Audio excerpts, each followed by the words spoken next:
And hi everyone, നമസ്കാരം and welcome to reaction മേരഞ്ചുള്ളിക്കൽ. എല്ലാവരും സുഖമായിരിക്കുന്നു എന്ന് വിശ്വസിക്കുന്നു. മൃണാളിന്റെ ഒരു വീഡിയോയാണ്, അല്ലെങ്കിൽ ഒന്ന് രണ്ട് വീഡിയോസാണ് റിയാക്ഷൻ എടുത്തിരിക്കുന്നത്. ഒരു പക്ഷേ തുടർച്ചയാണെന്ന് പറയാം. ഇത് തുടർച്ചയാകാൻ കാരണം മൃണാൾ എന്ന് പറയുന്ന വ്യക്തി സാധാരണക്കാർക്ക് വേണ്ടി എന്നുള്ള കാര്യം ആവർത്തിക്കുന്നത് കൊണ്ടാണ്. അദ്ദേഹം ആവർത്തിച്ച് മറ്റൊരു ഇന്റർവ്യൂവിലും പറയുന്നത് ശ്രദ്ധയിൽപ്പെട്ടു. അതുമായിട്ട് ബന്ധപ്പെട്ട ഒരു വിഷയം പറയണമെന്ന് തോന്നി. മാത്രമല്ല, ഇത് മറ്റൊരു റെസ്റ്റോറൻറ്റിലാണ് ഇതൊക്കെ സംഭവിക്കുന്നതെങ്കിൽ പറയുമായിരുന്നു, ഇല്ല അവരാരും സാധാരണക്കാർക്ക് വേണ്ടി എന്ന് പറയുകയും അതിന് കോൺട്രഡിക്ടറി വേറൊരു കാര്യം ചെയ്യുകയും ചെയ്യുന്നില്ല. ഇപ്പോൾ പുഴുവിൻ്റെ ഒരു കാര്യം പറഞ്ഞു, ഞാനത് കണ്ടു. ആ വീഡിയോ ഞാൻ റിയാക്ട് ചെയ്തില്ല. ഒരുപക്ഷെ അതിൽ മൃണാളിൻ്റെ പ്രതികരണം എന്ന് പറയുന്നത്, കൊച്ചിയിൽ നിങ്ങൾ നോക്കിക്കഴിഞ്ഞാൽ പല റെസ്റ്റോറൻറ്റ് ഇതിനേക്കാളധികം പുഴുക്കളുണ്ടാകും, എൻ്റെ റെസ്റ്റോറൻറ്റിൽ ഒന്നോ രണ്ടോ പുഴുക്കളല്ലേ ഉള്ളൂ എന്നായിരിക്കും മറുപടി. ഈ ചില വിഷയത്തിൽ അദ്ദേഹത്തിൻ്റെ മറുപടി ഏകദേശം 20-ലായിരുന്നു. പക്ഷെ വീണ്ടും ഈ സാധാരണക്കാർക്ക് വേണ്ടി എന്നുള്ള ഇദ്ദേഹത്തിൻ്റെ ഈ അവകാശവാദം പറയുമ്പോഴാണ് നമുക്ക് ചില കാര്യങ്ങൾ കൂടെ പറയേണ്ടി വരുന്നത്. അപ്പോൾ ഇന്ന് നമ്മൾ റിയാക്ട് ചെയ്യാൻ വേണ്ടിയിരിക്കുന്ന കാര്യങ്ങളിൽ 3 പ്രധാനപ്പെട്ട കാര്യങ്ങളാണുള്ളത്. ഒന്ന്, സാധാരണക്കാരാര് എന്ന ചോദ്യത്തിന് നമ്മൾക്ക് എന്ത് തെറ്റിദ്ധാരണയുണ്ട് എന്ന് മൃണാൾ വിചാരിക്കുന്നു എന്ന് തോന്നുന്നു. അതുകൊണ്ട് അദ്ദേഹം സാധാരണക്കാരാര് എന്ന് ഉദാഹരണ സഹിതം വിവരിക്കുന്നുണ്ട്. 2, ഈ സാധാരണക്കാർ അവിടെ പോയി ഒരു ചായ ഓർഡർ ചെയ്താലുണ്ടാകുന്ന ചില കാര്യങ്ങൾ. 3, ഈ ഇത്തരത്തിൽ ഇദ്ദേഹത്തെ വിമർശിക്കുന്നവരെ തിരിച്ച് സറ്റേറിക്കലായിട്ട് വിമർശിക്കുന്ന ഒരു അഡ്വർടൈസ്മെന്റിലുള്ള ഒരു സംഭവം. അപ്പോൾ അത് 3മാണ് നമ്മൾ സംസാരിക്കാൻ പോകുന്ന വിഷയങ്ങൾ. ആദ്യം സാധാരണക്കാരെ മൃണാൾ എങ്ങനെ ഡിഫൈൻ ചെയ്യുന്നു നോക്കാം. സാധാരണക്കാരൻ എന്ന് പറയുന്ന മനുഷ്യനെ നിങ്ങൾ മനസ്സിലാക്കേണ്ടത് എനിക്കറിയില്ല. ഞാൻ ഇന്നലെ രാവിലെ സൺഡേ മോർണിംഗ് ഞാൻ എൻ്റെ റെസ്റ്റോറൻറ്റിലേക്ക് ഡ്രൈവ് ചെയ്യായിരുന്നു. ആ സമയത്ത് ഒരു ബസ്സിന്റെ പുറകെ ഞാൻ പോകുമ്പോൾ ഒരു സ്ത്രീ, വൈപ്പിനിൽ നിന്ന് വരുന്ന ബസ്സാണ്, ഞാൻ മറൈൻ ഡ്രൈവിലാണ് താമസിക്കുന്നത്. ഒരു സ്ത്രീ ഇങ്ങനെ നിൽക്കുകയാണ്. അതായത് അവര് ഓൾമോസ്റ്റ് ആ ചില്ലിനോട് ഒട്ടി നിൽക്കുകയാണ്. പുറകില് ബസ്സിൽ തിരക്കാണ്. അവർക്ക് വേണ്ടിയിട്ട് എൻ്റെ റെസ്റ്റോറൻറ്റ്. മൃണാള് കണ്ട ഒരു കാഴ്ചയെക്കുറിച്ചാണ് പറയുന്നത്. വളരെ സർഗാത്മകമായ വിശദീകരണം. ഈ വാക്ക് ഞാൻ കടമെടുക്കുന്നത് ഈ വീഡിയോസ് ഞാൻ എടുത്തിട്ടുള്ള, അതുകൂടി പറയാൻ വിട്ടു, ഇൻട്രൊഡക്ഷനിൽ അത് പറയണമെന്ന് വിചാരിച്ചതാണ്. ഈ വീഡിയോ ഞാൻ എടുത്തിട്ടുള്ളത് ആമിയ അൺഫിൽറ്റഡ് എന്ന് പറയുന്ന ഒരു റിയാക്ഷൻ വ്ളോഗറാണ്. അവർ ചെയ്ത വീഡിയോ എന്നാണ്. ഇതിൻ്റെ ക്ലിപ്സൊക്കെ ഞാൻ എടുത്തുള്ളൂ. ആമിയുടെ അനുവാദമില്ലാതെ എടുത്തിരിക്കുന്നത്. നിങ്ങൾക്ക് എന്തെങ്കിലും ബുദ്ധിമുട്ടുണ്ടെങ്കിൽ തീർച്ചയായിട്ടും പറഞ്ഞോളൂ, നമുക്ക് ടേക്ക് ഡൗൺ ചെയ്യാൻ യാതൊരു ബുദ്ധിമുട്ടുമില്ല. അപ്പോൾ ആമിയ ഉപയോഗിച്ച പദമാണ് സർഗാത്മകമായിട്ട് അത് അവതരിപ്പിച്ചിരിക്കുന്നു എന്നുള്ളത്. മൃണാളെ, എനിക്ക് ഈ സാധാരണക്കാരനെ മനസ്സിലാക്കാൻ ഒരു കാറിലൂടെ ഡ്രൈവ് ചെയ്ത് അങ്ങോട്ട് നോക്കേണ്ട കാര്യമില്ല. കാരണം നിങ്ങൾ ഈ പറയുന്ന വൈപ്പിലാണ് ഞാൻ ജനിച്ചു വളർന്നത്. അവിടെ നിന്ന് കോളേജിലേക്ക് പോകുന്നതിന് വേണ്ടി ഫുട്ബോളിൽ ഒരു വിരൽ കുത്താനുള്ള സ്പേസ് ലഭിച്ചാൽ അവിടെ കുത്തി തിക്കിലും തിരക്കിലും പെട്ട് എറണാകുളത്ത് വന്നിരുന്ന് പഠിച്ചിരുന്ന വ്യക്തിയാണ് ഞാൻ. എനിക്കറിയില്ല അന്നൊക്കെ ഞങ്ങൾ എന്ത് ഡേഞ്ചറാണ് ചെയ്തിരുന്നത്. ഈ വഴിയരികിൽ റോഡിനോട് തൊട്ട് മാറിയിട്ടാണ് ഇലക്ട്രിക് പോസ്റ്റ്, ടെലിഫോൺ പോസ്റ്റ്, അല്ലെങ്കിൽ വേറെ ഏതെങ്കിലും ഒക്കെ സംഗതികൾ വരുന്നത്. അവിടേക്ക് പോയി തലയടിക്കുമോ ഇല്ലെന്നൊന്നും അറിയില്ല. പക്ഷേ പഠിക്കുന്നതിന് വേണ്ടി എത്തിപ്പെടണം, വേറെ ഓപ്ഷൻ ഇല്ലാത്തതുകൊണ്ട് വന്നിട്ടുള്ളതാണ്. അതവിടെ നിൽക്കട്ടെ. ഞാൻ എറണാകുളത്ത് ഒരു കോൾ സെന്ററിൽ ജോലി ചെയ്യുന്ന സമയത്ത് സാമ്പത്തികമായി നല്ല പരാധീനതയുള്ള സമയമാണ്. എൻ്റെ ജോലി കഴിയുമ്പോഴേക്കും എന്ന് വെച്ചിട്ടുണ്ടെങ്കിൽ 10 മണി വരെ ആണെന്നുണ്ടെങ്കിൽ നമുക്കൊരു വേറൊരു അലവൻസും 10 മണിക്ക് ശേഷം നമുക്കൊരു സെപ്പറേറ്റ് അലവൻസും കിട്ടും. അതുകൊണ്ട് ഞാൻ 10 മണിക്ക് ശേഷം വരുന്ന ഷിഫ്റ്റിൽ കൂടി വർക്ക് ചെയ്തിട്ടാണ് വരുന്നത്. അങ്ങനെ ചെയ്ത് കഴിഞ്ഞാൽ കുറച്ച് പൈസ കൂടുതൽ കിട്ടും. അതുകൊണ്ട് ഈ സമയം കഴിഞ്ഞിട്ടുണ്ടെങ്കിൽ ഒരൊറ്റ ബസ് എൻ്റെ നാട്ടിലേക്കില്ല. എറണാകുളത്തും ഉണ്ടാവില്ല ബസ്. ക്യാബ് സർവീസ് ഉപയോഗിക്കാമെന്ന് വെച്ച് കഴിഞ്ഞാൽ നമ്മൾ എക്സ്ട്രാ പണിയെടുക്കുന്ന പൈസ ക്യാബ് സർവീസിന് കൊടുക്കാനേ ഉണ്ടാവുള്ളൂ.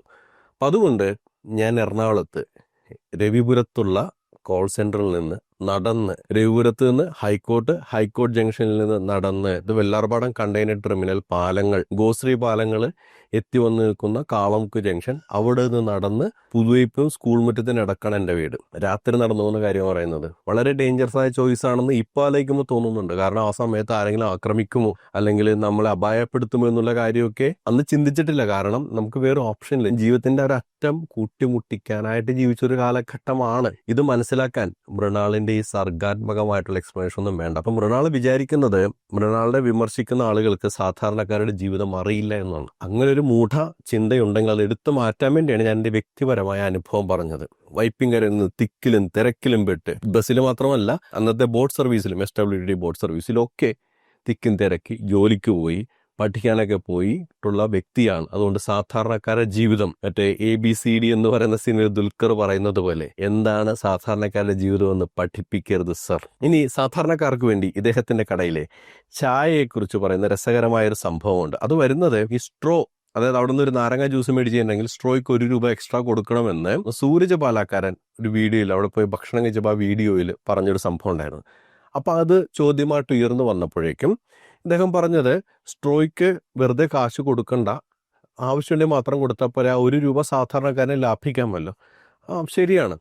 നമ്മുടെ നാട്ടിൽ ഈ സ്ട്രോയുടെ വില ചേർത്തൊന്നും അല്ല കേട്ടോ സാധാരണക്കാരൊന്നും കട നടത്തുന്നത്. അവരൊരു സ്റ്റാൻഡേർഡ് പ്രൈസ് ഇട്ട് വിൽക്കുന്നതേ ഉള്ളൂ. അല്ലാതെ സ്ട്രോയുടെ വിലയൊക്കെ ചേർത്തൊന്നും ഈ നമ്മുടെ നാട്ടിൻപുറത്തുള്ള കടക്കാരൊക്കെ വിൽക്കുന്നുണ്ടെന്ന് എനിക്ക് തോന്നുന്നില്ല. അവിടെ സ്ട്രോ എന്ന് പറയുന്നത് അവരൊരു ഫ്രീബി ആയിട്ടാണ് കൊടുക്കുന്നത്, അല്ലാതെ ഞങ്ങളുടെ ലാഭത്തിൽ ഇതും കൂടി ചേർത്തിട്ടാണെന്ന് എനിക്ക് ഇതുവരെ തോന്നിയിട്ടില്ല. ഇനി അങ്ങനെ ഉണ്ടെങ്കിൽ തന്നെ നിങ്ങൾ പറഞ്ഞത് ശരിയാണ്. പക്ഷെ അതിനെ ഖണ്ഡിക്കുന്ന മനോഹരമായ ഒരു ചോദ്യം ഇദ്ദേഹത്തിന്റെ പ്രേക്ഷകൻ ചോദിച്ചു. ആ ചോദ്യം ഇങ്ങനെയാണ്: സ്ട്രോ എന്ന് പറയുന്നത് ഓപ്ഷൻ, അത് ഒഴിവാക്കാം, അപ്പോൾ ആ പൈസ ലാഭിക്കാൻ വേണ്ടിയാണ് നിങ്ങൾ ചെയ്യുന്നതെങ്കിൽ വിത്തൗട്ട് ചായക്ക്, അതായത് മധുരം ഇടാത്ത ചായക്ക്, പഞ്ചസാര ഇടാത്ത ചായക്ക് കുറഞ്ഞ പൈസയല്ലേ വാങ്ങിക്കേണ്ടത്? അപ്പോൾ അതിന് കേരളക്കര എങ്ങും കേട്ടിട്ടില്ലാത്ത ഒരു മറുപടി ഞാൻ മൃണാളിൽ നിന്ന് കേട്ടു. സാധാരണക്കാർക്ക് വേണ്ടിയുള്ള മൃണാളിന്റെ മറുപടി. വിത്തൗട്ട് ഷുഗർ ഡ്രിങ്ക്സ് വാങ്ങുമ്പോൾ ഞങ്ങളുടെ പണി കൂടുകയാണ് ചെയ്യുന്നത്. അതുകൊണ്ട് നിങ്ങൾ വില കൂടുതലാണ് ടെക്നിക്കലി തരേണ്ടത്. വാവ്. സാധാരണക്കാരൻ ഇയാളുടെ കടയിൽ വന്ന് വിത്തൗട്ട് ചായ ചോദിച്ചു കഴിഞ്ഞാൽ കൂടുതൽ പൈസ കൊടുക്കണമെന്നാണ് പറയുന്നത്. അതെന്ത് ലോജിക്കാണ് മൃണാളെ? എനിക്ക് മനസ്സിലായില്ല. വിത്തൗട്ട് എന്ന് പറയുമ്പോൾ നിങ്ങൾ ഈ ഐറ്റമൈസ്ഡ് ബില്ലിംഗ് ആണല്ലോ, അതായത് എന്ത് നമ്മൾ കഴിക്കുന്നു അതിന് പൈസ കൊടുക്കണമെന്നുള്ളതാണ് നിങ്ങളുടെ കോൺസെപ്റ്റ്. കഴിക്കാത്തതിന് നമ്മൾ പൈസ കൊടുക്കേണ്ടതില്ല. അപ്പം നിങ്ങൾ എക്സാമ്പിൾ പറയുന്നത് ബിരിയാണി ഓർഡർ ചെയ്യുമ്പോഴേക്കും അതിൽ നമുക്ക് റൈത്ത ഉണ്ടാവും, അച്ചാറുണ്ടാവും. ഇപ്പം ഇവിടെയൊക്കെ ബിരിയാണി ഓർഡർ ചെയ്തതിൻ്റെ കൂടെ സാലന എന്ന് പറയുന്ന ഒരു സംഭവം കൂടെ കിട്ടും. എനിക്കത് ആവശ്യമില്ലാത്തൊരു സംഭവമാണ്, അതിനോട് ചേർത്തിട്ട് ഞാൻ പൈസ കൊടുക്കുന്നത്. പക്ഷേ അതില്ലാത്ത ബിരിയാണി ആണെങ്കിൽ ഏകദേശം ഇതേ വില തന്നെയാണ് വരുന്നത്. എനിക്കങ്ങനെ വലിയ പ്രൈസ് വ്യത്യാസം നമ്മൾ നല്ല. ഇനിയിപ്പോൾ മൃണാൾ പറയുന്ന ആ ഒരു വാദം ഞാൻ എടുക്കുകയാണ്. ഐറ്റമൈസ്ഡ് ആയിട്ട് നമ്മൾ കാശ് കൊടുത്താൽ മതി, കഴിക്കുന്നതിന് കാശ് കൊടുത്താൽ മതിയെങ്കിൽ എന്തിനാണ് കഴിക്കാത്ത പഞ്ചസാരയ്ക്കുള്ള കാശ് സാധാരണക്കാരൻ നിങ്ങളുടെ റെസ്റ്റോറൻറ്റിൽ കൊടുക്കേണ്ടി വരുന്നത്? അപ്പോൾ നിങ്ങൾ പറയുന്നു എഫേർട്ട് കൂടുതലാണ്. അതെങ്ങനെയാണ് മൃണാൾ എഫേർട്ട് കൂടുന്നത്? എൻ്റെ അപ്പൻ തട്ടുകട നടത്തുമായിരുന്നു കുറച്ചു കാലം. ഞാൻ കണ്ടിട്ടുള്ളത് ഇങ്ങനെയായിട്ട്, ഇനിയിപ്പോൾ നിങ്ങൾ വേറെ ഇതിൽ കണ്ടിട്ടുണ്ടെങ്കിൽ അത് പറഞ്ഞെനിക്ക് കുഴപ്പമൊന്നുമില്ല. നമ്മൾ ഒരു ചായയിലേക്ക് പഞ്ചസാര, അതേപോലെ പാല് നിരന്തരമായിട്ട് ഒരു ഹീറ്റിൽ തിളച്ചുകൊണ്ടിരിക്കും അല്ലെങ്കിൽ ചൂടായിക്കൊണ്ടിരിക്കും. അതുകൂടാതെ ഒരു സാമോവാർ ഉണ്ടാവും. അന്ന് സാമോവാർ ഉണ്ടായിരുന്നില്ല, ഒരു വലിയ കലത്തിലാണ് എൻ്റെ അപ്പൻ ചായ തിളപ്പിച്ചിരുന്നത്. അപ്പോൾ ഒരു കപ്പ് എപ്പോഴും അതിൻ്റെ മുകളിൽ ഇരിപ്പുണ്ടാവും ഈ ചൂട് കിട്ടുന്നതിന് വേണ്ടി. അതിൽ ഈ തേയിലിട്ട് വെച്ചിട്ടുള്ള ഒരു വലിയ സഞ്ചി പോലെ ഇരിക്കുന്ന ഒരു അരിപ്പ ഉണ്ടാവും. ആദ്യം പഞ്ചസാര ആവശ്യം തന്നെ എന്തൊക്കെ ഇടുന്നു, അതിനകത്തേക്ക് പാലൊഴിക്കുന്നു, പിന്നെ ഈ സമോവർ അല്ലെങ്കിൽ കലത്തിൽ നിന്ന് ചൂടുള്ള വെള്ളം ഈ തേയിലയുള്ള അരിപ്പയിലൂടെ ഒഴിച്ച് കടുപ്പം വേണ്ടവർക്ക് ആ രീതിയിൽ, കടുപ്പം കുറഞ്ഞവർക്ക് ആ രീതിയിൽ ഒഴിച്ചിട്ടാണ് കൊടുക്കുന്നത്. എന്ന് വെച്ച് കഴിഞ്ഞാൽ ഈ 4 കാര്യങ്ങളും തേയില, പാല്, വെള്ളം, പഞ്ചസാര 4 ഇൻഗ്രീഡിയൻറ്റും സെപ്പറേറ്റ് ആഡ് ചെയ്തിട്ടാണ് നമ്മൾ ചായക്ക് കൊടുക്കുന്നത്. ഇപ്പോൾ വിത്തൗട്ട് വേണ്ടാന്ന് പറഞ്ഞു കഴിഞ്ഞാൽ പഞ്ചസാര ഇടുന്ന പ്രോസസ്സ് കുറയാണ്. എന്ന് വെച്ചാൽ എഫേർട്ട് വൈസ് പഞ്ചസാര ഇടാനുള്ള ഒരു ചെറിയ സെക്കൻഡ്സ് അല്ലെങ്കിൽ നമ്മളെ കൈയൊന്ന് മൂവ് ചെയ്യുന്ന മസിൽ മൂവ്മെൻറ്റിൻ്റെ സമയം അത് കുറയാണ് ചെയ്യുന്നത്. പിന്നെ എങ്ങനെയാണ് മൃണാളെ വിത്തൗട്ട് ചായക്ക് എഫേർട്ട് കൂടുന്നത്? അപ്പോൾ അവിടെയുള്ളത് റെഡിമെയ്ഡ് ചായയാണോ? എന്ന് വെച്ച് കഴിഞ്ഞാൽ നമ്മൾ ചില സ്ഥലത്ത് നിന്നുണ്ടെങ്കിൽ ടാപ്പുള്ള ഫ്ലാസ്ക് ആയിരിക്കും, അതിൽ നിന്ന് അവർ നമുക്ക് ചായ എടുത്ത് തരിക ചെയ്യുന്നത്. എന്ന് വെച്ചിട്ടുണ്ടെങ്കിൽ ഓൾറെഡി മിക്സ് ചെയ്ത് വെച്ചിട്ടുണ്ടാവും. അങ്ങനെയാണെന്നുണ്ടെങ്കിൽ തന്നെ വിത്തൗട്ട് ചായ ഓർഡർ ചെയ്യുന്നവർക്ക് സാധാരണഗതിയിൽ ഈ ഫ്ലാസ്കിലൂടെ സെർവ് ചെയ്യുന്ന ആൾക്കാർ ചെയ്യുന്നത് ഒരു ചെറിയൊരു ഫ്ലാസ്കിൽ മധുരം ചേർക്കാത്ത ചായ ഉണ്ടാകും. കാരണം ഇന്നത്തെ കാലത്ത് വളരെ കോമൺ ആയിട്ട് ആൾക്കാർ ചോദിക്കുന്ന ഒന്നാണ് വിത്തൗട്ട്. ഞാനും ഇപ്പോൾ ജ്യൂസാണ് കുടിക്കുന്നതെങ്കിൽ മോസ്റ്റ് ഓഫ് ദി ജ്യൂസസ് ഞാൻ വിത്തൗട്ട് ഐസ്, വിത്തൗട്ട് ഷുഗർ, ഐസും വേണ്ട പഞ്ചസാരയും വേണ്ട എന്ന് പറഞ്ഞിട്ട് ഓർഡർ ചെയ്യുന്നത്. പക്ഷേ സാധാരണ ജ്യൂസിൻ്റെ വില കൊടുക്കുക തന്നെ ചെയ്യണം. മൃണാൾ പക്ഷേ ഇവിടെ കൊടുക്കുന്ന ഐറ്റമൈസ്ഡ് ആയതുകൊണ്ടാണ് ഈ ചോദ്യം വന്നത്. പക്ഷേ ആ ചോദ്യത്തിന് കൃത്യമായ ഉത്തരമില്ലാതെ വരികയും, അതായത് സാധാരണക്കാർക്ക് വേണ്ടി സ്ട്രോ വേണ്ട, അവർക്ക് ആ പൈസ കൂടി കുറക്കാൻ ശ്രമിക്കുന്ന മൃണാൾ പഞ്ചസാരയുടെ പൈസ കുറക്കാത്തത് ഒരു തെറ്റല്ലേ എന്ന് ചൂണ്ടിക്കാണിച്ചപ്പോൾ അതിന് മറുപടി ഇല്ലാതെ വന്നപ്പോൾ മൃണാൾ സ്ഥിരം പറയുന്ന ഒരു മുട്ടായുക്തിയാണ് ഇതിന് എഫേർട്ട് കൂടുതലാണ് എന്നുള്ളത്. ഒരു എഫേർട്ട് കൂടുതലില്ല. ഇനിയിപ്പോൾ നിങ്ങൾ ഫ്ലാസ്കിൽ തന്നെ എടുത്തു വെക്കുന്ന സംഗതിയാണെങ്കിൽ തന്നെ അതിലേക്ക് പഞ്ചസാര ഇടുന്നതിന് മുമ്പ് കുറച്ച് ചായ മധുരം ചേർക്കാത്ത മറ്റൊരു ഫ്ലാസ്കിലേക്ക് മാറ്റിയാൽ മതി. ഇങ്ങനെ നോക്കുകയാണെന്നുണ്ടെങ്കിൽ നാട്ടിലെ ചായക്കടക്കാരൊക്കെ എത്ര രൂപ ചാർജ് ചെയ്യണം? അവരുടെ അടുത്തൊന്ന് ഓർഡർ ചെയ്യുന്ന രീതിയിൽ കണ്ടിട്ടുണ്ടോ? വിത്തൗട്ട് ചായ, മധുരം കുറച്ച് കടുപ്പം കൂട്ടി മധുരവും കൂട്ടി, അല്ലെങ്കിൽ പാല് കൂട്ടി പാല് കുറച്ച്, വെള്ളം കൂട്ടി വെള്ളം കുറച്ച്, ഡബിൾ സ്ട്രോങ് ആക്കി, ട്രിപ്പിൾ സ്ട്രോങ് ആക്കി, ഏതൊക്കെ രീതിയിലാണ് ചായ ഓർഡർ ചെയ്യുന്നത്? അതിനൊക്കെ ആ ചായക്കടക്കാരൻ ഒരൊറ്റ പൈസയാണ് ഈടാക്കുന്നത്. ഒരൊറ്റ സ്റ്റാൻഡേർഡ് റേറ്റാണ്. പാലും വെള്ളത്തിനും ചായക്കും വ്യത്യാസം ഉണ്ടാകും. പക്ഷേ ലൈറ്റ് ചായ ആയാലും സ്ട്രോങ് ചായ ആയാലും ഡബിൾ സ്ട്രോങ് ആയാലും മധുരം കൂട്ടിയാലും കടുപ്പം കൂട്ടിയാലും കുറച്ചാലും ഒക്കെ ഒരേ ചാർജാണ് നാട്ടിൻപുറത്തുള്ള ആൾക്കാർ ഈടാക്കുന്നത്. വിത്തൗട്ട് ചായക്ക് അങ്ങനെ തന്നെയാണ്, ഒരേ ചാർജാണ്. അപ്പോൾ ആ ഒരു മെത്തേഡ് നിങ്ങൾ ഫോളോ ചെയ്യുന്നു എന്നങ്ങോട്ട് പറഞ്ഞാൽ പോരെ? അപ്പോൾ അതിനിടയിൽ നിങ്ങൾ എഫേർട്ട് കൂടുതലാണെന്ന് പറയുന്ന ഒരു ഉഡായിപ്പ് മറുപടി. ഇതാണ് മൃണാളിന്റെ പ്രശ്നം. മൃണാൾ ഇപ്പോൾ ഈ സാധാരണക്കാരെന്ന് പറയുന്നതിലേക്ക് എത്തിച്ചേർന്നത് പാർക്കിങ്ങിന്റെ പ്രശ്നം കൊണ്ടാണ്. ആ പാർക്കിങ്ങിന്റെ പ്രശ്നത്തിൽ ഒരു കുറവുണ്ടെന്ന് അംഗീകരിച്ച് കഴിഞ്ഞാൽ പിന്നെ ഈ സാധാരണക്കാർക്ക് വേണ്ടി വിരകണ്ട വിരകൾ നടത്തേണ്ടി വരില്ല. അതേപോലെ ഈ ചായയുടെ കാര്യത്തിൽ ചോദ്യം ചെയ്യാനോ സ്ട്രോയുടെ കാര്യത്തിൽ ചോദ്യം ചെയ്യാനോ ആരും വരില്ല. സാധാരണക്കാരെന്ന ലേബല് നിങ്ങൾ പാർക്കിങ്ങിന്റെ വിഷയത്തെ മറച്ചു വെക്കാൻ വേണ്ടി ഉപയോഗിച്ചതുകൊണ്ടാണ് ഇപ്പോൾ നിങ്ങൾക്കിടന്ന് വിരകേണ്ടി വരുന്നത്. ഇനി അടുത്തത് ഇദ്ദേഹത്തിന്റെ വിമർശകർക്കെതിരെയുള്ള ഒരു സറ്റേറിക്കൽ വീഡിയോ ആണ്. പണ്ടത്തെ എത്ര എന്ത് പ്രശ്നം അനങ്കയില്ല. പണ്ടത്തെ ബിരിയാണി അതൊക്കെ ഒരു കാല. നമ്മള് തുടങ്ങിയിട്ട് അത്രയല്ലേ ആയുള്ളൂ. അപ്പൊ പണ്ടത്തെ അല്ല എനിക്കറിയില്ല, ബിരിയാണി പുതിയ പോരാന്നാണ് ഞങ്ങളുടെ അഭിപ്രായം. പരിപ്പൂട പോരാ, പണ്ടത്തെ പരിപ്പൂടായിരുന്നു പരിപ്പൂട. ഈ ബിരിയാണി നമ്മൾ ഓതന്റിക് റെസിപ്പി എടുത്ത് റെസിപ്പി കാർഡ് ഉണ്ടാക്കി പല ട്രയൽ നടത്തി അങ്ങനെ ഒരു എങ്ങനെ മാറ്റുന്നുണ്ട് അതൊന്നും എനിക്കറിയില്ല. പക്ഷെ ഞാൻ ഇതിനെപ്പറ്റി ആധികാരികമായിട്ട് സോഷ്യൽ മീഡിയയിൽ ഒരു പോസ്റ്റ് 11 ലൈക്സ് ആണ് കിട്ടിയത്. അതിൽ 1 ലൈക്ക് എവിടെയല്ല. മോനെ, ഇത് 10,000 പേര് കഴിക്കുന്ന ബിരിയാണിയല്ലേ? ഇന്നും ഒരുപാട് പേര് കഴിച്ചില്ലേ? അപ്പൊ 11 പേർക്ക് വേണ്ടി 10,000 പേര് ഇഷ്ടപ്പെടുന്ന ബിരിയാണി മാറ്റാൻ പറ്റുമോ? എനിക്കറിയില്ല. പണ്ടത്തെ ബിരിയാണി എന്താ മാറ്റണ്ടേ? ഈ ഒരു ഇതിനകത്ത് പറഞ്ഞ കോൺസെപ്റ്റ് എന്ന് പറയുന്നത് മൃണാൾ തന്നെ ഉണ്ടാക്കിയെടുത്ത ചോദ്യവും മൃണാൾ തന്നെ ഉണ്ടാക്കിയെടുത്ത ഉത്തരമാണ്. ഇങ്ങനൊരു ചോദ്യം ആരും ചോദിച്ചിട്ടില്ല, ആരും പറഞ്ഞിട്ടുമില്ല. വിമർശകർ ആരും ഇങ്ങനൊരു സംഭവമേ പറഞ്ഞിട്ടില്ല. അതായത് പണ്ടത്തെ ബിരിയാണി ആയിരുന്നു നല്ലതെന്ന് ആരെങ്കിലും വിമർശിച്ചിട്ട് എൻ്റെ ഓർമ്മയില്ല. ആ ബിരിയാണിയിൽ പുഴു ഉണ്ടായ ആൾക്കാർ വിമർശിച്ചിട്ടുണ്ട്. ബിരിയാണിയുടെ രുചിയെക്കുറിച്ച് അങ്ങനെ ഞാൻ കണ്ടിട്ടില്ല. ഞാൻ പറയുകയും ചെയ്തു, അവിടുത്തെ ഭക്ഷണം കഴിക്കാത്തിടത്തോളം കാലം അവിടുത്തെ ഭക്ഷണത്തെക്കുറിച്ച് അവിടുത്തെ ഭക്ഷണത്തിൻ്റെ രുചിയെക്കുറിച്ച് എനിക്ക് പറയാൻ കഴിയില്ല. പിന്നെ രുചി എന്ന് പറയുന്നത് ആപേക്ഷികമായ കാര്യമാണ്. ഞാൻ ഒരുപാട് സീസൺ ചെയ്യുന്ന ഫുഡ് ഇഷ്ടപ്പെടാത്ത ആളാണ്. വളരെ സ്പൈസി ആക്കുന്ന ഫുഡ് ഇഷ്ടപ്പെടാത്ത ആളാണ്. ചിലപ്പോൾ പക്ഷേ ആ സ്പൈസി ആക്കുന്നതായിരിക്കും ആ ഭക്ഷണത്തിൻ്റെ പ്രത്യേകത. എനിക്ക് ഇഷ്ടപ്പെടുന്നില്ല എന്നേ ഉള്ളൂ. അതുകൊണ്ട് രുചി എന്ന് പറയുന്നത് തന്നെ ആപേക്ഷികമായതുകൊണ്ട് അതിനെക്കുറിച്ച് പറയുന്നില്ല. പക്ഷേ സംസാരിച്ച വിഷയങ്ങൾ എന്തായിരുന്നു? ഈ പറയുന്ന പോലെ പണ്ടത്തെ ബിരിയാണിയാണെന്നോ അല്ലെങ്കിൽ പണ്ടത്തെ പരിപ്പോടയാണെന്നോ അങ്ങനെ ഒരു സംഭവമേ പറഞ്ഞിട്ടില്ല, അങ്ങനെ ഒരു കാര്യമേ പറഞ്ഞില്ല. അത് മൃണാൾ തന്നെ ചോദിക്കുകയും മൃണാൾ തന്നെ അതിന് ഉത്തരം കണ്ടെത്തുകയും ചെയ്യുന്നതാണ്. അതിനെ വിമർശിക്കുന്നവരാരും ഉത്തരവാദികളല്ല. അതിന് ഏറ്റവും അവസാന ചോദ്യം, പിന്നെ എന്തൊക്കെയാണ് പ്രശ്നം? അതിലേക്ക് വരാം. അതിനു മുമ്പ് ഇദ്ദേഹം പറഞ്ഞൊരു കാര്യമാണ്, അതായത് സോഷ്യൽ മീഡിയയിൽ കുറച്ച് ലൈക്ക് കിട്ടുന്ന ആളുകളെക്കുറിച്ച് പറഞ്ഞുകൊണ്ട് മാത്രം ഈ അല്പത്തരം ഞാൻ കാണിക്കാൻ പാടില്ലാത്തതാണ്, പക്ഷേ ഈ അല്പത്തരം ഇതിൽ എടുത്തു വെച്ചതുകൊണ്ട് മാത്രം കാണിക്കുന്നതാണ്. ഇത് എൻ്റെ യൂട്യൂബ് ചാനലിലെ സ്റ്റുഡിയോ പേജിൽ നിന്നുള്ള സ്ക്രീൻഷോട്ടാണ്. അതിൽ നമുക്ക് കാണാൻ പറ്റും കണ്ടന്റുകൾക്ക് വന്നിരിക്കുന്ന വ്യൂസ് എത്രയാണ്, എത്ര ലൈക്സ് വന്നു, എത്ര % ആൾക്കാർ ലൈക്ക് ചെയ്യുന്നുള്ളത്. ഇതിൽ ഏറ്റവും ആദ്യം കാണുന്നതാണ് ഞാൻ ആദ്യം മൃണാളിനെ കുറിച്ച് ചെയ്ത വീഡിയോ. അത് ഹംഗ്രി മൃണാൾ ഡബിൾ സ്റ്റാൻഡ് എന്ന് പറയുന്ന ക്ലെൻലിനെസ്സുമായിട്ട് ബന്ധപ്പെട്ടിട്ടുള്ള ചില കാര്യങ്ങളായിരുന്നു. അതിൽ ലൈക്ക് ചെയ്തിരിക്കുന്നവർ 137 പേരാണ്. 137 പേരിൽ 137 പേരും ലൈക്ക് ചെയ്തവരാണ്. ഒരാൾ പോലും ഡിസ്ലൈക്ക് ചെയ്തില്ല. അതായത് ഈ വീഡിയോ കണ്ടത് 9389 പേരുണ്ട്. അതിൽ 96 പേര് കമൻറ്റ് ചെയ്യുന്ന പറഞ്ഞാൽ അതിൽ ഞാൻ റിപ്ലൈ കൊടുത്തതുകൊണ്ട് അപ്പോൾ അത് കൂട്ടാൻ പറ്റില്ല. 137 എൻ്റെ ഒരു ലൈക്ക് പോലും അതിനകത്തില്ല. പക്ഷേ ഈ റിയാക്ട് ചെയ്തതിൽ 100% ആളുകളും വിചാരിക്കുന്നത് ഞാൻ പറഞ്ഞ കാര്യത്തിൽ പോയിന്റ് ഉണ്ട് എന്നുള്ളതാണ്. പിന്നെ അതേപോലെ തന്നെ താഴത്തേക്ക് കാണാം, നമ്മൾ പറഞ്ഞാൽ വിയോജിപ്പുള്ളത് കാണിക്കുന്ന ചില സംഭവങ്ങൾ. അതായത് ബംഗളൂർ സിറ്റിയിലുണ്ടായ ഒരു ചിറ്റ് ഫണ്ടുമായിട്ട് ബന്ധപ്പെട്ടുണ്ടായ കാര്യത്തിൽ ആ വീഡിയോയിൽ 96.9% ആൾക്കാരാണ് ലൈക്ക് ചെയ്തിരിക്കുന്നത്. എന്ന് വെച്ചിട്ടുണ്ടെങ്കിൽ അതിൽ 3% പരം ആളുകൾ ഞാൻ പറഞ്ഞ കാര്യത്തോട് വിയോജിക്കുന്നവരാണ്. അതിൻ്റെ തൊട്ടടുത്ത വീഡിയോ ടിനി ടോം പ്രേം നസീറുമായിട്ട് ബന്ധപ്പെട്ട പ്രസ്താവനയായിട്ട് അതിനെക്കുറിച്ചുള്ള റിയാക്ഷൻ ആയിരുന്നു. അതിൽ 2.5% ആളുകൾ ഞാൻ പറയുന്ന കാര്യത്തെ വിയോജിക്കുന്നവരാണ്. അപ്പോൾ ഞാൻ പറഞ്ഞു വരുന്നത്, ഒരു വിഷയത്തിൽ ഇപ്പോൾ പ്രേം നസീറിൻ്റെ വിഷയത്തിൽ ഞാൻ സംസാരിക്കുമ്പോൾ പ്രേം നസീർ എന്ന് പറയുന്ന വ്യക്തിയോട് വൈരാഗ്യമുള്ള ആളുകളായിരിക്കണം ഡിസ്ലൈക്ക് ചെയ്യണമെന്നില്ല.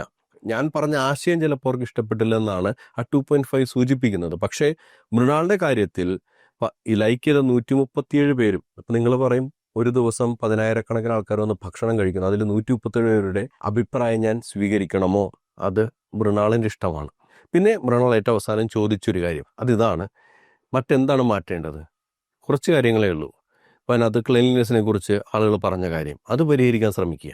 സാധാരണക്കാർക്ക് വേണ്ടി എന്ന് വാദിക്കുമ്പോൾ നിങ്ങളുടെ റെസ്റ്റോറൻറ്റിൽ രീതികളും സാധാരണക്കാർക്ക് ചേർന്നതായിരിക്കണം. ഐറ്റമൈസ്ഡായി നിങ്ങൾ പറഞ്ഞല്ലോ, 40 രൂപയ്ക്ക് ലഭിക്കുന്ന ഊണിലെല്ലാം ലഭിക്കും, അത് നമുക്ക് ആവശ്യമുണ്ട്. പക്ഷേ ഐറ്റമൈസ്ഡ് ബില്ലിംഗ് എടുക്കുമ്പോൾ 40 രൂപയ്ക്ക് മുകളിലാണ് പോകുന്നതെങ്കിൽ സാധാരണക്കാരൻ ചൂസ് ചെയ്യുന്നത് 40 രൂപയ്ക്കായിരിക്കും. മൃണാളെ അവർക്ക് ഈ ബ്രാൻഡൊന്നും വലിയ കാര്യമൊന്നുമല്ല. ഞാനൊരു ചെറിയ എക്സാമ്പിൾ പറഞ്ഞിട്ട് നിർത്താം. ഞാൻ പ്രീ ഡിഗ്രിക്ക് പഠിക്കുന്ന കാലത്ത് 97-99 കാലഘട്ടത്തിൽ ആൽബർട്ട്സ് കോളേജിൽ ഞാൻ പ്രീ ഡിഗ്രിക്ക് പഠിക്കുന്ന സമയത്ത് എൻ്റെ ഡാഡി എനിക്കൊരു ദിവസം തന്നിരുന്നത് 5 രൂപയാണ്. അതിൽ വണ്ടി ചിലവുണ്ട്, ഉച്ച കഴിക്കുന്ന ഭക്ഷണത്തിൻ്റെ ചിലവുണ്ട്. ഇതെല്ലാം ചേർത്താണ് 5 രൂപ തരുന്നത്. കാരണം 5 രൂപ തരാനുള്ള വകുപ്പേ ഡാഡിക്ക് അന്നേരം ഉണ്ടായിരുന്നുള്ളൂ. അതുകൊണ്ടാണ് അപ്പോൾ എൻ്റെ ബഡ്ജറ്റ് 5 രൂപയാണ്. അതിൽ 2 രൂപ ബസ് കാശായിട്ട് പോകും. കാരണം 2 ബസ് കയറി വേണം എനിക്ക് പോകാനായിട്ട്. പുതുവൈപ്പിൽ നിന്ന് വൈപ്പിനിലേക്ക് എത്തുന്ന ബസ്, പിന്നെ അവിടെ നിന്ന് ഞങ്ങൾ ബോട്ട് കയറിയിട്ടാണ് എറണാകുളത്തേക്ക് വരുന്നത്. അതിൽ SWTDയിലെ സമയത്ത് കൺസെഷൻ ഉണ്ട്. പിന്നീട് കിൻഗോയും കൺസെഷൻ കൊണ്ടുവന്നാണ് എനിക്കറിയുന്നത്. ഞാൻ ഡിഗ്രി പഠിക്കുന്ന സ്ഥലത്ത് കിൻഗോയിൽ കൺസെഷൻ ഉണ്ട്. അപ്പോൾ SWTDയിലാണ് അന്ന് കൺസെഷൻ ഉണ്ടായിരുന്നത്. അതുകൊണ്ട് നമ്മൾ പ്രീപെയ്ഡായ ഒരു കാർഡ് എടുത്തു കഴിഞ്ഞാൽ 45 ദിവസം ഫ്രീ ആയിട്ട് സഞ്ചരിക്കാം. പിന്നെ ഈ SWTD ബോട്ട് ജെട്ടിയിൽ നിന്നും ആൽബർട്ട്സിലേക്ക് പോകാനുള്ള ബസ്, അതിലെന്തോ ഒരു 30 പൈസ 40 പൈസ എന്തോ വരും. അപ്പം മൊത്തം ഏകദേശം ഒരു 2 രൂപയാണ് ബസ് കാശ് എനിക്ക് ചിലവാകുന്നത്. ബാക്കി 3 ചില്ലൻ്റെ രൂപയാണ്. 3 രൂപ എക്സാക്റ്റ് അല്ല, 3-ൽ കുറച്ച് പൈസ കൂടുതൽ, ഒരു 3-25 പൈസ 3-40 പൈസയൊക്കെ ഉണ്ടാവുമെന്ന് ഞാൻ വിചാരിക്കുന്നു. ഇതാണ് എൻ്റെ ഉച്ചയ്ക്ക് ലഞ്ച് കഴിക്കാനുള്ള ബഡ്ജറ്റ്. ആ കാലത്ത് ചായക്കൊരു രൂപയാണ്, കടിക്കൊരു രൂപയാണ്. ഒരു ചായയും 2 കടിയും കഴിക്കാനുള്ള പൈസയേ ഉള്ളൂ. പക്ഷെ അത് കഴിച്ചിട്ടുണ്ടെങ്കിൽ നമ്മൾ ഉച്ചക്കുള്ള വിശപ്പ് കേടില്ല ആ കാലഘട്ടത്തിൽ. അപ്പോൾ നമ്മൾ എന്ത് ചെയ്യും? എന്തെങ്കിലും കഴിക്കണമല്ലോ. അവിടെ പിന്നെയുള്ളത് പൊറോട്ടയും മുട്ടക്കറിയാണ്. അതിന് 5 രൂപയാണ് വില. നമ്മുടെ ബഡ്ജറ്റ് നിൽക്കില്ല. ഊണ് 7 രൂപ മുതൽ 10 രൂപ 15 രൂപയൊക്കെ വിലയുള്ള ഒരു കാലഘട്ടമാണ്. അത് നമ്മുടെ ബഡ്ജറ്റിൽ നിൽക്കില്ല. നമ്മുടെ ബഡ്ജറ്റിൽ അന്ന് നിന്നിരുന്നൊരു സംഭവം, അന്ന് ആ CAC എന്ന് പറയുന്നൊരു ഇൻസ്റ്റിറ്റ്യൂട്ട് ഉണ്ട്. അതിൻ്റെ തൊട്ടടുത്തൊരു കഞ്ഞിക്കട ഉണ്ടായിരുന്നു. അത് ഏകദേശം 3 രൂപ അടുത്താണ് കഞ്ഞിയുടെ വില. കഞ്ഞി കിട്ടും, ഒരു പപ്പടം കിട്ടും, അച്ചാറ് കിട്ടും, ഒരു തോരൻ കിട്ടും. ഇത് 3 ഉള്ളൂ. മിനിമലിസ്റ്റിക്കായ സംഭവം, വേറൊന്നുമല്ല. സ്പെഷ്യലൊക്കെ വേണമെങ്കിൽ ചോദിക്കാം കേട്ടോ. അവിടെ മത്തി വറുത്തതൊക്കെ സ്പെഷ്യലായിട്ട് കിട്ടും. പക്ഷെ അതൊന്നും നമ്മുടെ ബഡ്ജറ്റിൽ നിൽക്കുന്ന ഒരു കാര്യമല്ല. അതാണ് ഒരു സാധാരണക്കാരനായ വ്യക്തി നോക്കുന്നത്. തൻ്റെ ബഡ്ജറ്റിൽ നിൽക്കുമോ? ഐറ്റമൈസ്ഡ് ആയ ബില്ലിങ് എൻ്റെ ബഡ്ജറ്റ് 40 രൂപയ്ക്ക് മുകളിലാണെന്നുണ്ടെങ്കിൽ ഐറ്റമൈസ്ഡ് ആയിട്ട് എടുക്കുന്ന സംഭവം ഞാൻ എടുക്കില്ല. അതിലും ഭേദം എനിക്ക് കഴിക്കാൻ ഇഷ്ടമില്ലാത്ത കറിയുണ്ടെങ്കിലും 40 രൂപയ്ക്ക് കിട്ടുന്ന ഊണിൻ്റെ പുറകെ, അല്ലെങ്കിൽ 30 രൂപയ്ക്ക് കിട്ടുന്ന ഊണിൻ്റെ പിന്നാലെ ഞാൻ പോകുള്ളൂ. ഇപ്പോൾ ഈ കഞ്ഞിയുടെ കാര്യം, മൃണാളിൻ്റെ കാര്യത്തിൽ എങ്ങനെ വരും? കഞ്ഞിക്ക് പൈസ കൊടുക്കണം. പപ്പടത്തിന് ഒന്ന് 7 രൂപയാണെന്ന് കിട്ടും നിങ്ങളുടെ അവിടെ. ഞാനവിടെ ഒന്ന് കഴിച്ചിട്ടുള്ളതുകൊണ്ട് എനിക്കറിയില്ല. ഇന്ന് 7 രൂപയാണെങ്കിൽ അന്ന് എന്തായാലും 1 രൂപയായിരിക്കും. കാരണം ഒരു 7 ഇരട്ടി വർധനമൊക്കെ സാധാരണ ഇതിൽ വന്നിട്ടുണ്ടാവുള്ളൂ. അന്ന് 1 രൂപയായിരിക്കും അന്ന് പപ്പടത്തിൻ്റെ വില നിങ്ങൾ ഈടാക്കാൻ പോകുന്നത്. അച്ചാറ് ചിലപ്പോൾ 1 രൂപ ഈടാക്കുമായിരിക്കും, തോരൻ 1 രൂപ ഈടാക്കുമായിരിക്കും. കഞ്ഞിക്ക് അത് കൂടാതെ വേറെ പൈസ കൊടുക്കണം. എൻ്റെ അടുത്ത് ആകെയുള്ളത് 3 രൂപയാണ്. ഈ തോരനും ചമ്മന്തി അല്ലെങ്കിൽ അച്ചാറും പപ്പടവും ഒക്കെ മേടിച്ച് കഴിയുമ്പോഴേക്കും കഞ്ഞി കുടിക്കാൻ എൻ്റെ പൈസ തീരും. അത് മാത്രമോ? എത്ര പ്രാവശ്യം വേണമെങ്കിലും നമുക്ക് രണ്ടാമത് ഒരു വിളമ്പിത്തരും. മൃണാളിൻ്റെ അവിടെ എങ്ങനെയാണോ? അടുത്തൊരു പോർഷൻ വേണമെങ്കിൽ അതിന് വേറെ കാശ് കൊടുക്കണം. അങ്ങനെയല്ലേ? അപ്പോൾ അതെങ്ങനെയാണ് സാധാരണക്കാർക്ക് വേണ്ടിയാവുന്നത്? എന്നെപ്പോലെ ഒരാൾ അക്കാലഘട്ടത്തിൽ, ഇപ്പോഴത്തെ കാലഘട്ടത്തിൽ, ഇപ്പോൾ എനിക്ക് ബെറ്ററായ ജോലിയുണ്ട്, ബെറ്ററായ ഫിനാൻഷ്യൽ സ്റ്റേറ്റസ് ആണ്. ഞാൻ അന്നത്തെ കാലമാണ് പറയുന്നത്. അന്ന് എന്നെ സംബന്ധിച്ചിടത്തോളം എൻ്റെ അപ്പം നിന്ന 3 രൂപയ്ക്ക് എവിടെ ഭക്ഷണം കിട്ടും? അതായിരുന്നു ഞാൻ ചിന്തിച്ചിരുന്നത്. ഇത് തന്നെയാണ് ഏത് സാധാരണക്കാരനും ചിന്തിക്കുന്നത്. അങ്ങനെയുള്ളത് ചിലത് നിങ്ങൾ മീറ്റ് ചെയ്യും, ചിലത് നിങ്ങൾ മീറ്റ് ചെയ്തിരിക്കുകയും ചെയ്യുന്നിടത്തോളം കാലം, അതായത് വിത്തൗട്ട് ചായക്ക് കൂടുതൽ പൈസ വേണമെന്ന് പറയുന്നിടത്തോളം കാലം ഇത് സാധാരണക്കാരുടെ റെസ്റ്റോറൻ്റ് ആണെന്ന് പറയുന്ന ആ വാദമായിട്ട് ഈ വഴിയെ വരരുത് പ്ലീസ്. എന്താണ് വിഷയത്തിൽ പ്രേക്ഷകർക്ക് പറയാനുള്ളത്? കമൻറ്റിലൂടെ രേഖപ്പെടുത്തുക. മറ്റൊരു പ്രതികരണം നമുക്ക് വീണ്ടും കണ്ടുമുട്ടാം. അതുവരേക്കും ബൈ ബൈ, ടേക്ക് കെയർ.